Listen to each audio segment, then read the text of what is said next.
Hari ini Tuhan mau berurusan dengan masing-masing pribadi di tempat ini. Dan kalau saudara bisa menangkap apa yang jadi isi hati Tuhan, Anda akan melihat di beberapa waktu ke depan dalam hidupmu akan ada perubahan yang signifikan. Yang Anda akan ngomong kayaknya nggak mungkin yang itu bisa terjadi karena Anda sudah berusaha, berjuang, ya Anda sudah ngerti sejauh mana takaranmu. Karena setiap orang itu punya limitnya, punya levelnya, punya takarannya. Tapi kalau Anda bisa menangkap apa yang akan kita pelajari bersama pada hari ini, Anda akan melihat melampaui takaran, melampaui pikiran, melampaui bayangan. Itu yang akan Tuhan kerjakan dalam hidup saudara. Are you ready? Hari ini saya akan bagikan satu firman Tuhan, judulnya adalah Covenant of Greatness. Covenant itu perjanjian. Greatness itu besar.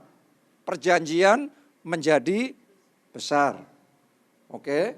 Nah, kalau kita bicara tentang perjanjian, tahukah saudara Alkitab yang kita punya itu adalah buku perjanjian? Benar enggak? Bahkan dibagi, dikelompokkan jadi dua bagian besar. Perjanjian lama, perjanjian baru. Kalau Anda di sini punya PT, Anda di sini punya yayasan, maka Anda ngerti ada akte pendirian, setelah itu akan ada akte perubahan dan terus pembaharuan dari waktu ke waktu. Itu adalah perjanjian-perjanjian yang dibuat terkait organisasi itu, terkait badan hukum itu. Nah, bicara tentang Alkitab, Alkitab itu adalah perjanjian antara Tuhan sama manusia. Jadi Anda harus ngerti, Alkitab itu isinya kayak dokumen. Dokumen legal, dokumen perjanjian yang melampaui dokumen manusia. Ini dokumen surgawi yang menciptakan surga dan bumi. Oke. Ini adalah dokumen perjanjian antara Tuhan sama Adam. Antara Tuhan sama Abraham. Benar apa tidak? Tuhan buat perjanjian sama Abraham. Tuhan make a deal sama Daud. Dan Tuhan buat perjanjian sama berbagai orang. Sama Musa dan seterusnya. Di sepanjang Alkitab isinya Tuhan berurusan dengan pribadi, lepas pribadi. Terus kemudian Tuhan membuat deal. Tuhan membuat perjanjian. Tuhan membuat covenant. Dan Anda buktikan omongan saya, orang-orang biasa yang membuat perjanjian dengan Tuhan yang luar biasa. Hidup mereka tidak pernah tetap biasa. Biasanya orang itu kalau membuat perjanjian dengan orang yang setara. Kita jual beli dengan orang yang setara. Kita ada agreement apa dengan orang yang setara. Tapi seandainya tiba-tiba saudara bisa membuat perjanjian dengan orang yang di atas saudara. Perjanjian dengan pengusaha, bukan pengusaha biasa, pengusaha kelas kakapnya Surabaya. Mungkin pengusaha level nasionalnya Indonesia. Saya yakin Anda kalau sampai bisa membuat kesepakatan seperti itu, kelas saudara pasti naik. Benar apa tidak? Anda pengusaha, katakanlah kontraktor biasa, tapi Anda bisa membuat perjanjian dengan BUMN negara. Untuk membangun mega proyeknya negara.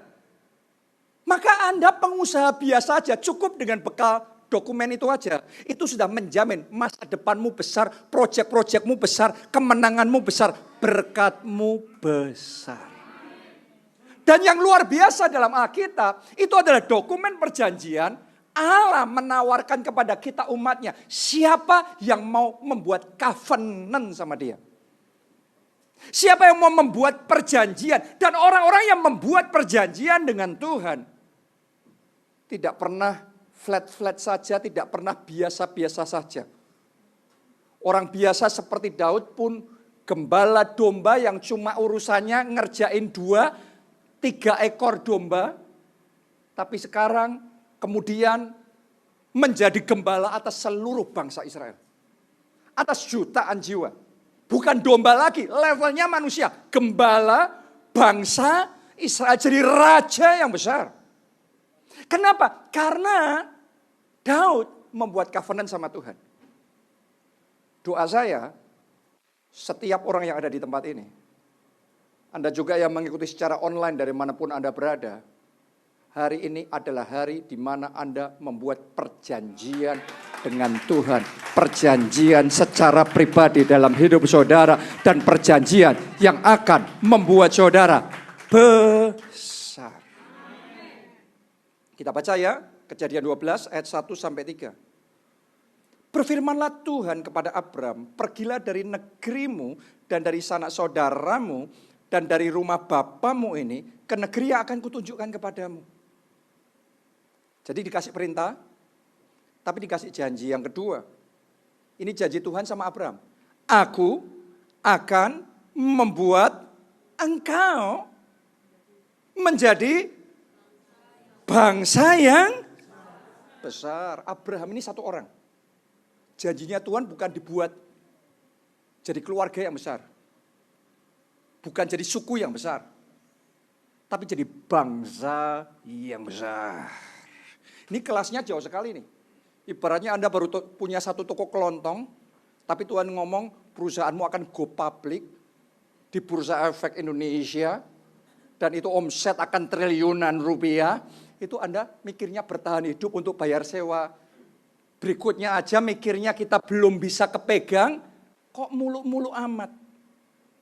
Tapi seperti itu cara Tuhan berurusan sama Abraham. Dia punya satu anak saja tidak. Tapi Tuhan ngomong, Abraham, aku akan buat kau bangsa yang besar. Tahukah saudara ketika Tuhan berurusan sama kita, Tuhan itu tidak pernah melihat kriteria kita. Tuhan tidak pernah melihat kamu gelarnya apa dulu, bisa apa tidak. Kalau Anda ngelamar kerja kan mau buat perjanjian kerja kan biasanya perusahaan ngecek dulu. Kamu pendidikannya apa dulu? Kemampuannya apa dulu? Kenapa? Karena perusahaan hanya bisa bekerja kalau Anda memenuhi kriteria. Tapi tahukah saudara Tuhan yang kita sembah? Dia Tuhan yang besar. Dia Tuhan yang bisa membuat yang tidak ada jadi ada. Dia nggak butuh kriteria manusia itu untuk membuat Anda, untuk membuat covenant sama saudara. Dia membutuhkan hati yang percaya. Doa saya ada hati yang percaya. Ada hati yang percaya, ada hati yang percaya. Amin. Dan Tuhan ngomong sama Abraham, aku akan membuat engkau bangsa yang besar. Buat orang tuh muluk-muluk. Tapi kalau Tuhan sudah berjanji, dia pasti akan genapi. Hari ini kita memanggil Abraham, Bapak Abraham. Bapak orang percaya.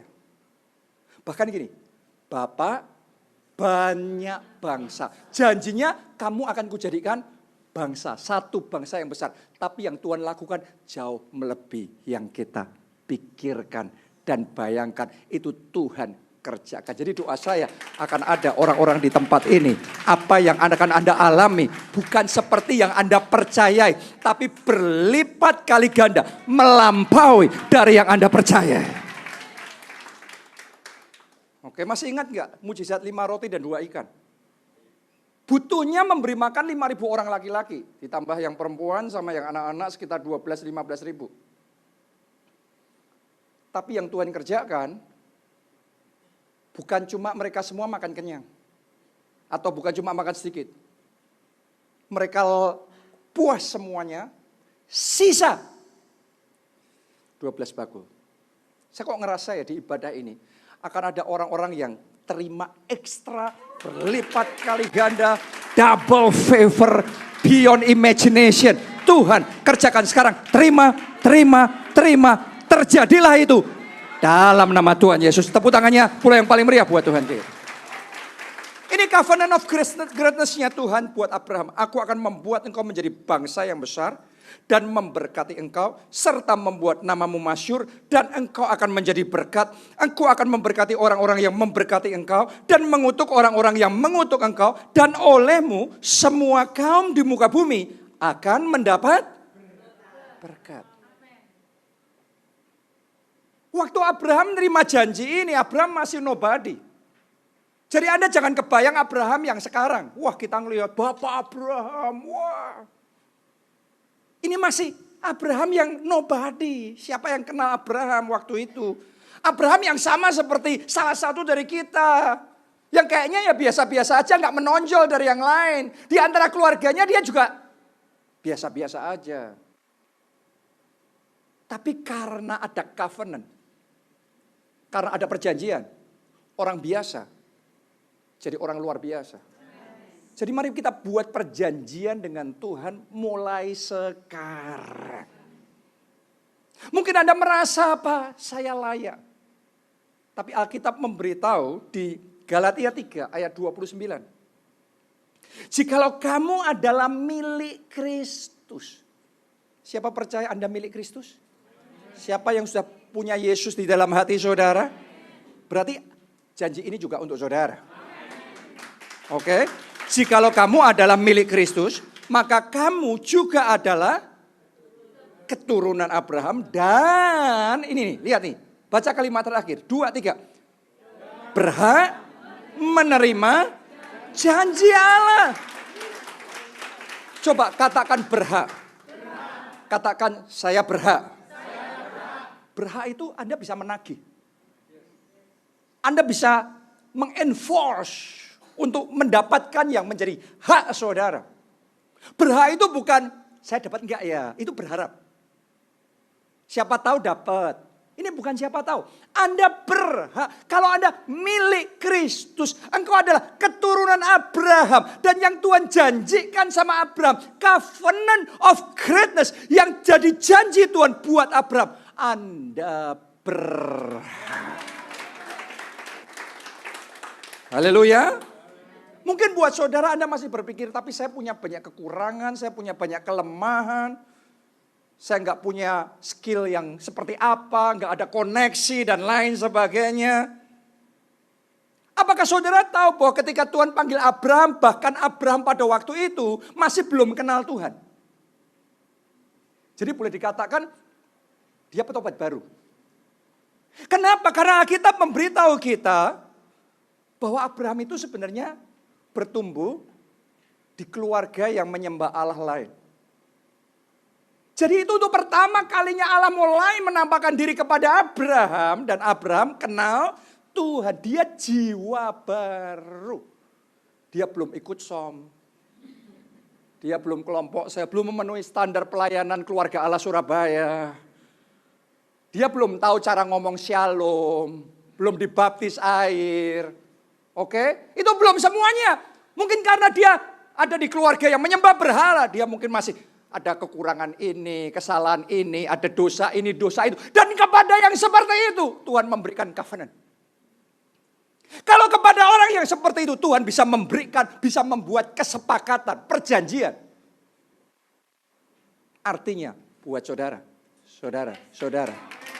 kita semua yang ada di tempat ini, Tuhan juga mau. Dan kalau Tuhan membuat perjanjian sama saudara, Anda akan melihat impact-nya. Saya bacain ya dampaknya. Ulangan 26 ayat yang ke-19. Dan ia pun akan mengangkat engkau. Boleh enggak saya ajak saudara untuk melihat dengan mata iman. Tangan Tuhan sedang mengangkat saudara. Di pekerjaanmu Tuhan sedang mengangkat engkau. Di dalam keuanganmu sedang diangkat. Sukacitamu sedang diangkat oleh Tuhan. Namamu sedang diangkat oleh Tuhan. Sinarmu sedang diangkat oleh Tuhan. Tuhan mengangkat engkau di atas segala bangsa yang telah dijadikannya untuk menjadi, tangkap ini saudaraku, imani ini, terpuji. Baru satu orang yang percaya di sana. Terpuji, ternama, dan terhormat. Maka engkau akan menjadi umat yang kudus bagi Tuhan Allahmu seperti yang dijanjikannya. Sampai ditulis terpuji, ternama. Kan kita selama ini mungkin berkata saya siapa. Tapi Anda ayo buat kesepakatan sama Tuhan. Make a deal with God. Dan Tuhan bisa membuat engkau terpuji. Enggak lagi tercela. Tapi terpuji, ternama, terhormat. Bahkan saat ini saya mau memberikan deklarasi profetik untuk keluarga Allah Surabaya. Sekarang kayaknya biasa-biasa seperti Abraham biasa-biasa pada waktu itu. Tapi saya sedang melihat hari ini keluarga Allah Surabaya membuat covenant of greatness bersama dengan Tuhan. Dan Tuhan akan membuat gereja ini terpuji, ternama, dan terhormat. Yang percaya katakan amin 3 kali. Amin, amin, amin. Tepuk tangannya yang paling meriah buat Tuhan. Ulangan 28 ayat 13. Tuhan akan mengangkat engkau. Terima ya saudaraku ya. Saya membacakan ayat ini, saya berdoa Anda tidak merasa ini cuma baca Alkitab biasa. Tetapi ini sebuah proklamasi surga. Atas hidup kita masing-masing. Atas gereja kita. Atas pelayanan kita. Atas keluarga kita. Tuhan akan mengangkat engkau menjadi kepala dan bukan menjadi ekor. Engkau akan tetap naik dan bukan turun. Apabila engkau mendengarkan perintah Tuhan Allahmu yang kusampaikan pada hari ini, kau lakukan dengan setia. Saya sedang melihat dalam alam roh saya, Tuhan sedang melakukan reverse. Tuhan sedang melakukan pembalikan. Karena ada orang di tempat ini, Anda merasa grafikmu turun terus. Ada juga yang merasa grafiknya stuck. Tapi hari ini saya ucapkan perkataan profetik kepada saudara. Stop penurunan itu. Stop penurunan itu. Mulai hari ini berbalik. Engkau akan tetap naik dan tidak turun. Bahkan di masa yang susah engkau tetap naik dan tidak turun. Engkau jadi kepala dan bukan ekor. Amin.